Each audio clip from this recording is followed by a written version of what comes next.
माधव, आप यहाँ? समय आ चुका है पार्थ। परंतु माधव, सुभद्रा से क्या कहना है, कैसे कहना है, ये मैं अब तक सोच नहीं पाया। इतना मत सोचो पार्थ, उचित समय आने पर तुम स्वयं सब कुछ सोच लोगे। अभी मेरे साथ चलो, द्वारका में तुम्हें कुछ ऐसा दिखाना है जो आज तक तुमने कभी नहीं देखा। ये मेरा सौभाग्य होगा माधव। अवश्य, आओ पार्थ।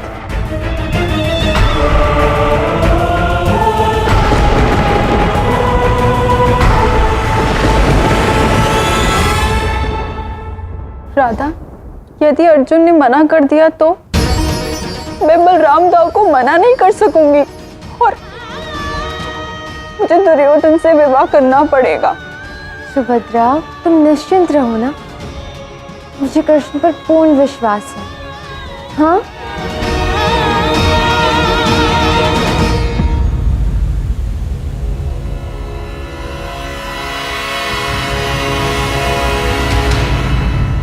बताइए माधव, आप क्या दिखाना चाहते थे? तुम बस यही खड़े रहो पार्थ, मैं तुम्हें एक ऐसा चमत्कार दिखाऊंगा जिसे देख के तुम अचंभित हो जाओगे।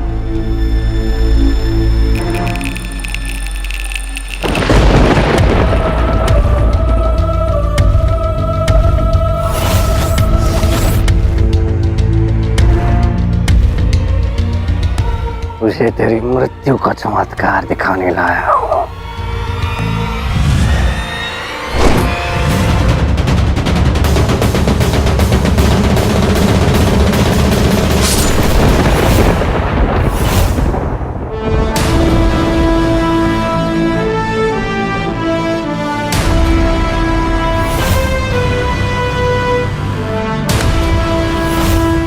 कैसा लगा मेरा चमत्कार?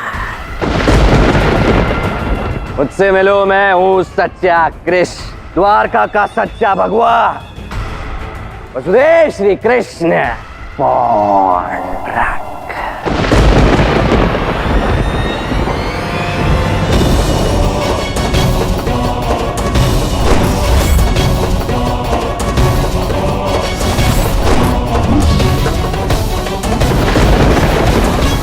मरना तो वैसे भी है अर्जुन, आज तुम्हारे पास तुम्हारा गांडीव तक नहीं है। क्या क्या उसके साथ इस मूर्ख कन्या के लिए तोड़ दिया? मुझे गांडीव की कोई आवश्यकता नहीं, तुम्हारे लिए तो मेरे हाथ ही पर्याप्त है।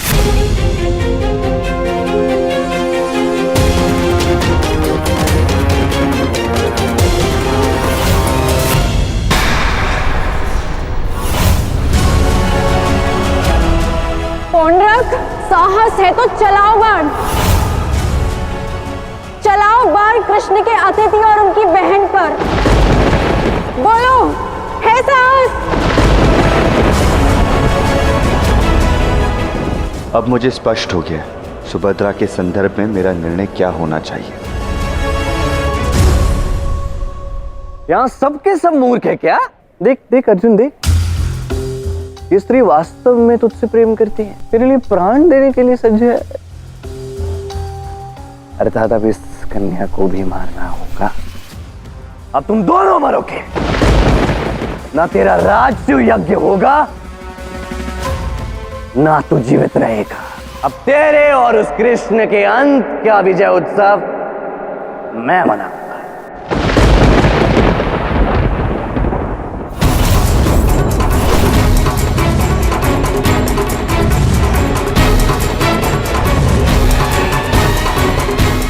कहाँ हो तुम कृष्ण?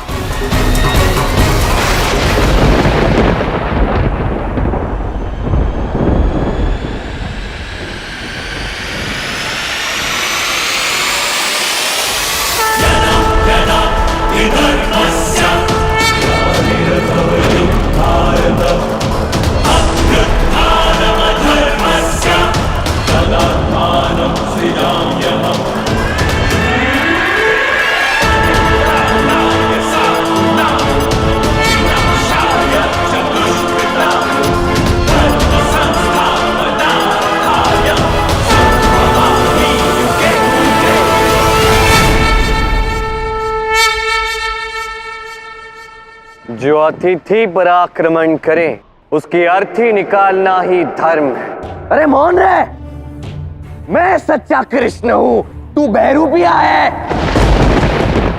अब जब मैं तेरा अंत करूंगा ना, हर एक व्यक्ति को ज्ञात हो जाएगा कि मैं सच्चा कृष्ण हूं। मैंने तुझे कारागार में बंद रख के एक अंतिम अवसर दिया था पौंड्रक, ताकि तू सत्य स्वीकार कर सके, ताकि तुझे ज्ञान का बोध हो। आज एक स्त्री पर शस्त्र चलाकर तूने अपनी अज्ञानता का प्रमाण दे दिया है। और जहां ज्ञान नहीं वहां प्राण नहीं पौंड्रक।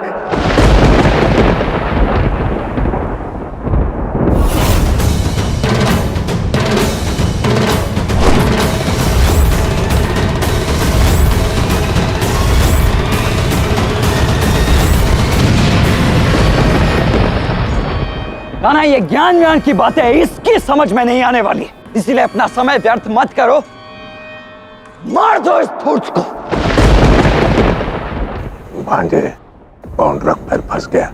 यदि इसने कह दिया कि इसके संबंध हमसे हैं तो सीधे सीधे मना कर देना, अथवा ये कृष्ण और बलराम हमें छोड़ेंगे नहीं।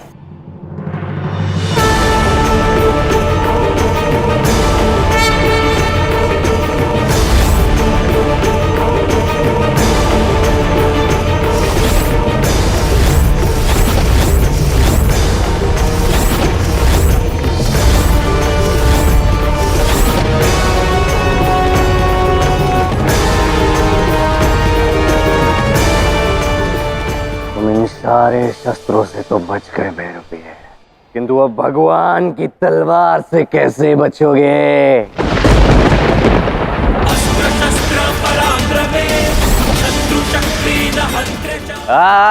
अब आजा।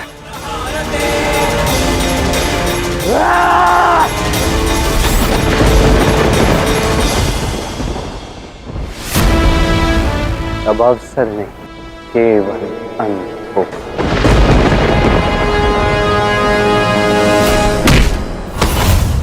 मार्ग है ये धर्म का, सर्वनाश हो अधर्म का। पौंड्रक, तुम भविष्य के लिए एक उदाहरण बनोगे कि कृष्ण का रूप धारण करने से कोई कृष्ण नहीं बन जाता। भविष्य में ऐसे अनेक बहरूपी आएंगे जो दावा करेंगे कि वो कृष्ण है, जिनका रंग रूप भी मेरी ही भांति हो सकता है। आज जैसे आप सब इसके रूप को देखकर इसके छल में आ गए, ऐसा भविष्य में भी हो सकता है, क्योंकि लोग व्यक्ति को देखते हैं, व्यक्तित्व को नहीं।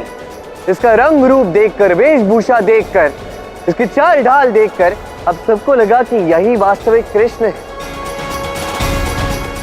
क्योंकि आप सबने इसके रूप को देखा, इसके मन को नहीं, इसके कर्म को नहीं। इसलिए आज मैं सबसे अनुरोध करता, कभी किसी व्यक्ति को देखकर, वस्तु को देखकर, परिस्थिति को देखकर विश्वास ना करें, उसका आकलन करें, तत्पश्चात निर्णय ले कि उस पर विश्वास किया जा सकता है या नहीं। तू चाहे जो कुछ भी कर ले, बहरूपिया मैं नहीं, तू है कृष्ण।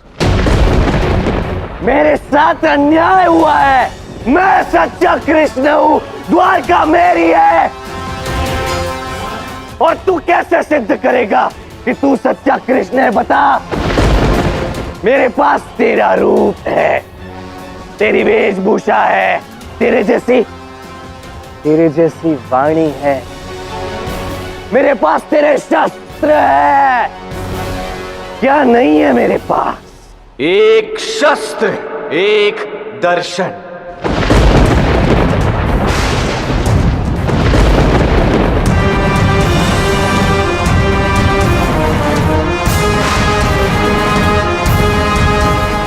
दर्शन जो शुभ होता है, जो केवल प्रेम से प्राप्त होता है, प्रेम से ही चलता है, अर्थात राधा से चलता है।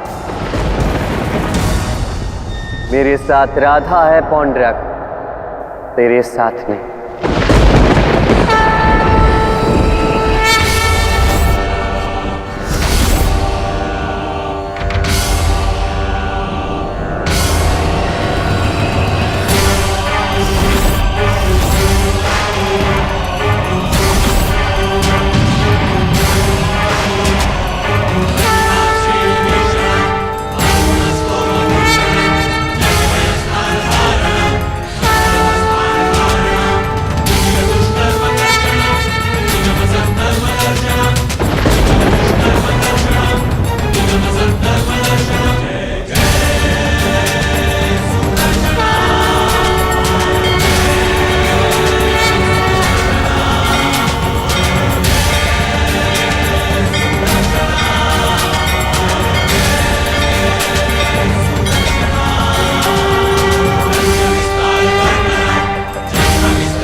मैं समझ गया माता, आप मुझे क्या बताना चाहते हैं। सुभद्रा, चलो यहाँ से। कहाँ?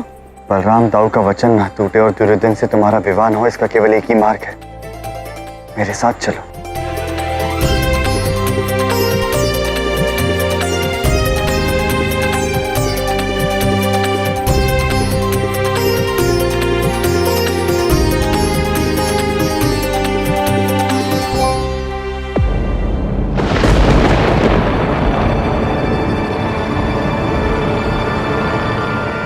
दुर्योधन, ये सुभद्रा और अर्जुन कहाँ चले गए?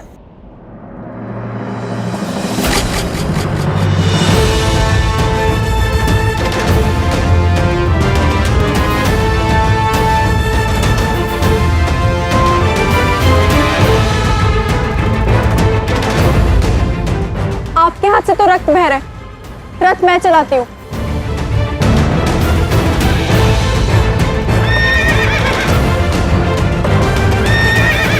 बलराम, अपना वचन पूर्ण करो, वो दोनों भाग रहे हैं। सुभद्रा का विवाह करवाओ दुर्योधन से। अरे ये तो सच में भगा कर ले गया। किंतु मैंने तो वचन पूरा किया। मैं दुर्योधन ने मुझसे वचन मांगा था कि मैं सुभद्रा को विवाह के लिए सज्ज करके ले आऊंगा, जो मैं लेकर आया। तुम्हें यदि सुभद्रा से विवाह करना है तो जाके रोक। अरे, ये तो भाग गए। देखो दुर्योधन, मैंने अपना वचन पूर्ण किया। अब अर्जुन सुभद्रा को भगा कर ले गया तो उसे बचाना और उससे विवाह करना ये तुम्हारा कर्म है, मेरा नहीं। ये सब अर्जुन का किया धरा है। वो सुभद्रा को भगा कर लेकर गया, और यदि अर्जुन ये समझता है कि वो मेरी भावी पत्नी को भगाकर और हस्तिनापुर का अपमान कर सकता है, तो वो गलत समझता है। उसने मुझसे सुभद्रा को छीना, मैं उससे उसका सर्वस्व छीन लूंगा।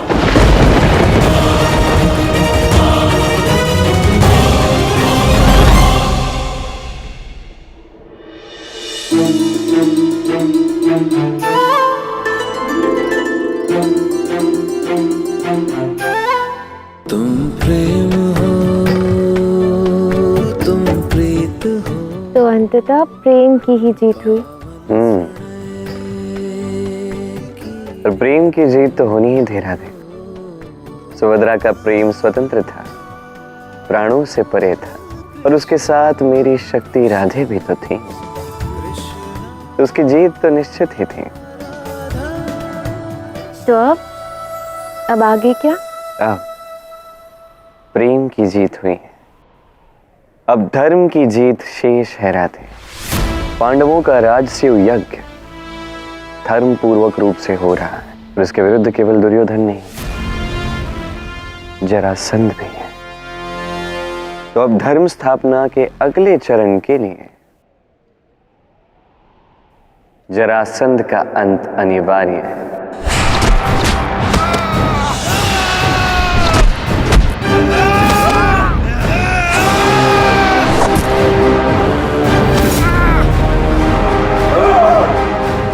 जरासंध जैसा अधर्मी राजा इस समस्त भारतवर्ष में नहीं है। अब इंद्रप्रस्थ का आधिपत्य समस्त भारतवर्ष में स्थापित करने के लिए जरासंध का अंत करना होगा।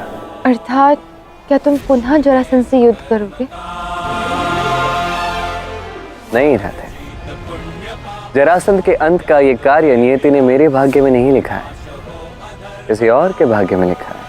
कौन है वो? महाबली भीम।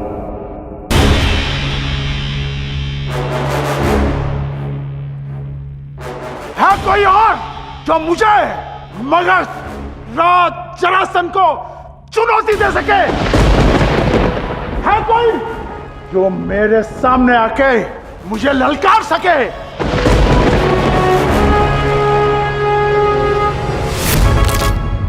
पौंड्र के यहाँ आने से पहले ही मैंने उसे पत्र भिजवाया था कि वो जरासंध के मगध राज्य में पहुंचे। अब भीम मगध राज्य में ही होगा, जरासंध का अंत करने के लिए।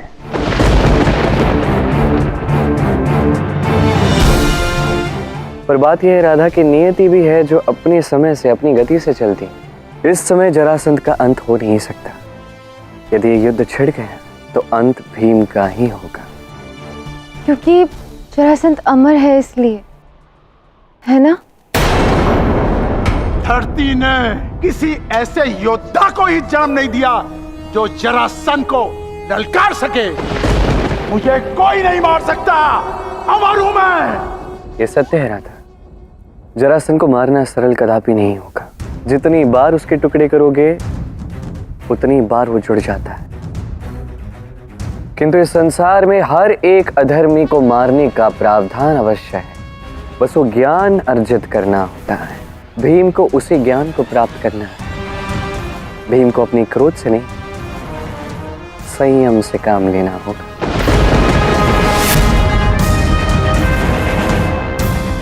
और ये ज्ञान भीम को कौन देगा? कौन दिखाएगा उसे उचित मार्ग? राधा कृष्ण दिखाएंगे, और कौन?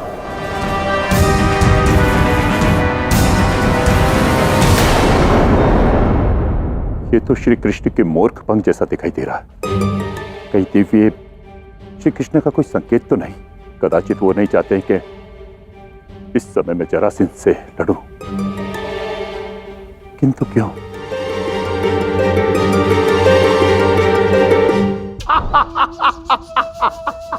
मैं तो इस जरासंध को मारने की पूरी योजना बनाकर आया था, किंतु श्री कृष्ण ने मुझे रोक लिया। मुझे उनके मार्गदर्शन और संकेत के लिए रुकना होगा, किंतु उन्हें कहां ढूंढूं?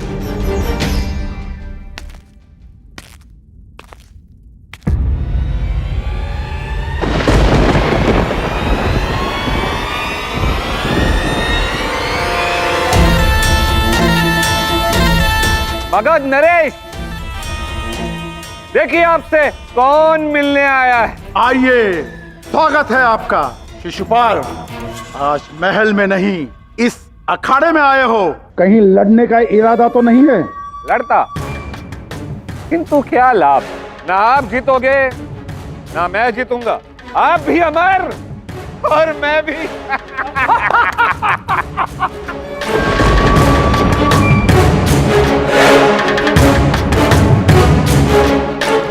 शिशुपाल, उस रणछोड़ मूर्ख कृष्ण की बांसुरी लेकर तुम कहां घूम रहे हो? ये बांसुरी मुझे उस कृष्ण की दुर्बलता का स्मरण करवाती है जरासंध। वो भी बांसुरी की तरह है, बाहर से लकड़ी और भीतर से खोखली।